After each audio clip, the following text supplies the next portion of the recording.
আদম আলাইহিস সালাম এবং হাওয়া আলাইহিস সালাম তাদেরকে যখন জান্নাত থেকে বের করিয়ে দেয়, প্রলোভন দিয়েছিল, মিথ্যা প্রলোভন, যে হাল আদুল্লুকুম, হে আদম এবং হাওয়া, আমি কি তোমাদেরকে জানিয়ে দিব, আলা শাজারাতিল খুলদি ওয়া মুলকিন লা ইয়াবলা, হে আদম এবং হাওয়া, আমি কি তোমাদেরকে জানিয়ে দিব এমন একটা গাছের ব্যাপারে যেই গাছের ফল খেলে পরে তোমরা চিরস্থায়ী হয়ে যাবে এবং কোনোদিন মরবে না।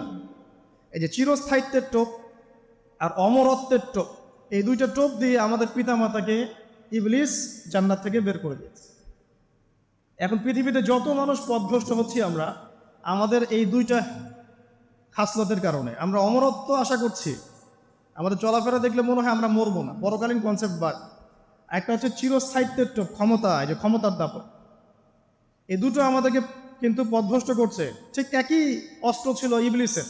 সূরা আরাফ পড়ে দেখেন, আমি কোনো কিছু বানিয়ে বলছি না। তখন আল্লাহ পাক বললেন যে ইয়া বানি আদম, হে বনু আদম, আদমের সন্তান যারা আছো, আমাদেরকে আল্লাহ পাক বলছে তোমরা শোনো, লা ইয়াফতিনান্নাকুমুশ শাইতান, শয়তান যেন তোমাদেরকে ফিতনায় না ফেলতে পারে। কামা আখরাজা আবাওয়াইকুম মিনাল জান্নাহ, ঠিক যেমন করে তোমাদের পিতামাতাকে শয়তান জান্নাত থেকে বের করে দিয়েছে।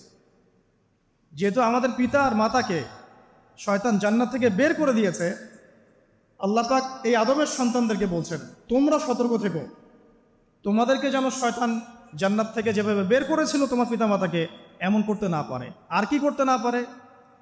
ইয়ানজিউ আনহুমা লিবাসাহুমা লিউরিয়াহুমা মিন সাওয়াতিহিমা, পড়ে দেখেন সূরা আরাফ।